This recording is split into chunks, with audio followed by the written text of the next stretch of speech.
Au nom du Père, et du Fils, et du Saint-Esprit. Amen.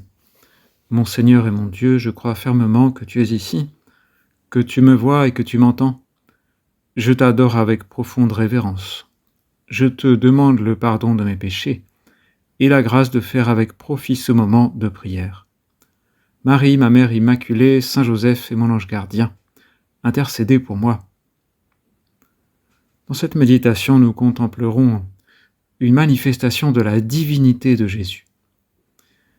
C'est une scène d'évangile qui est plus abordable que des manifestations comme la transfiguration ou les tentations au désert.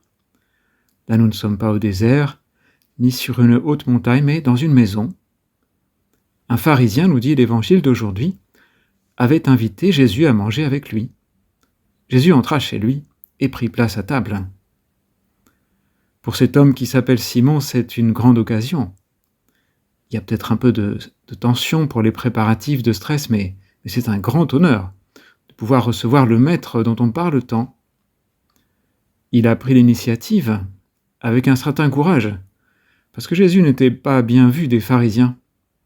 Mais Simon était un homme au cœur ouvert, désireux d'entendre ce que Jésus avait à dire, sans le rejeter. C'est un exemple pour nous, un grand cœur qui accueille facilement.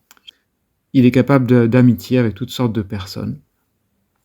L'ouverture du cœur, c'est un bon sujet pour regarder notre propre personne à une époque où, paradoxalement, on voit surgir une certaine polarisation dans les affirmations et les opinions.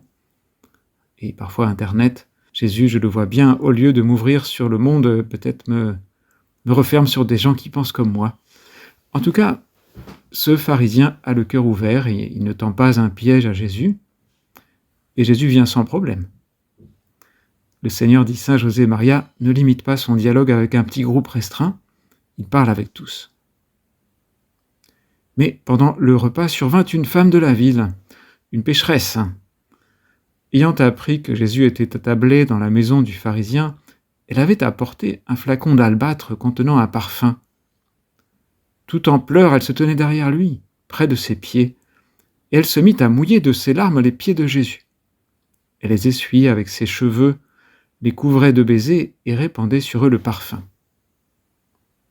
Sans doute que, selon l'usage, on était attablé, enfin plutôt couché sur un divan, donc quelqu'un pouvait venir par derrière, et au niveau des pieds. Et ce ne sont pas des choses qu'on ferait aujourd'hui, n'est-ce pas ? Et cette femme est une personne, on le voit, désinhibée, enfin tout sauf timide, et ne parle pas. En fait, elle est submergée par l'émotion, elle pleure beaucoup.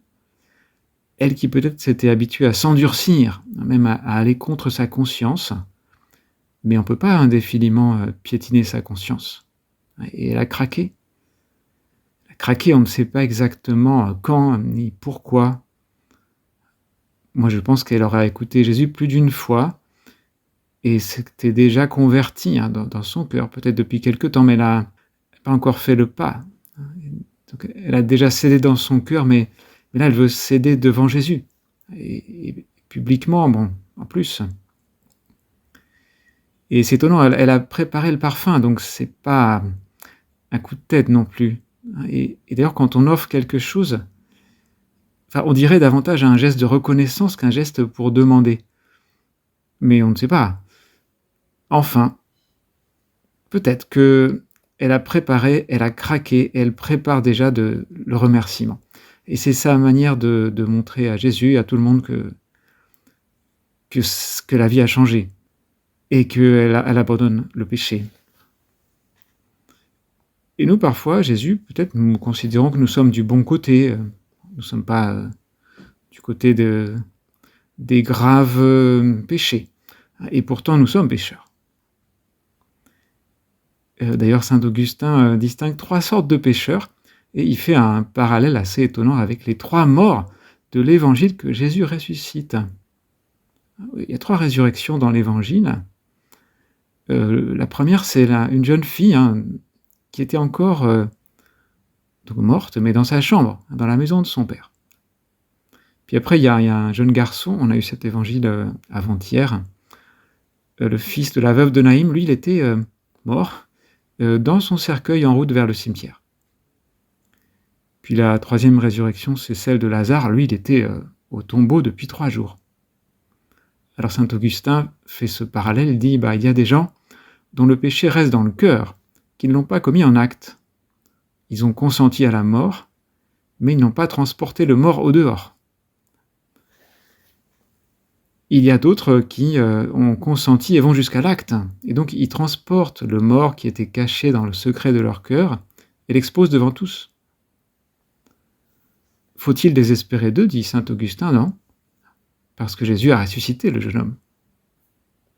Et puis il y a ceux qui s'enchaînent dans des habitudes mauvaises, au point de perdre même la vue du mal qu'ils commettent. Ils entreprennent de défendre leurs actes mauvais. Ils s'irritent quand on leur reproche. Ceux-là, écrasés sous le poids de l'habitude du péché, sont comme ensevelis dans le tombeau, c'est comme Lazare. Et d'eux aussi, il ne faut pas désespérer. Parce que Jésus peut faire revenir un mort à la vie. Et c'est bien ce qui arrive à cette femme. Jésus lui dit, voilà, ses péchés, ses nombreux péchés sont pardonnés, parce qu'elle a montré beaucoup d'amour. Et dit à la femme, tes péchés sont pardonnés. C'est ce qu'on peut dire de plus grand. Qui peut oser dire ça? Les convives se mirent à dire en eux-mêmes qui est cet homme qui va jusqu'à pardonner les péchés. Mais Jésus dit à la femme, ta foi t'a sauvée, va en paix. Il dit ta foi, et la foi, c'est pas juste un regret passager ou une émotion qui laisserait place ensuite au même cœur. Non. Elle a foi, elle croit, elle change. Et moi, Seigneur, Jésus, que la rentrée, si je suis concerné par la rentrée, en tout cas la période, soit l'occasion de regarder mon âme avec courage et sans doute de faire une bonne confession et de recommencer. Parfois, on ne veut pas voir ses péchés, ou on préfère faire comme s'il n'y avait rien.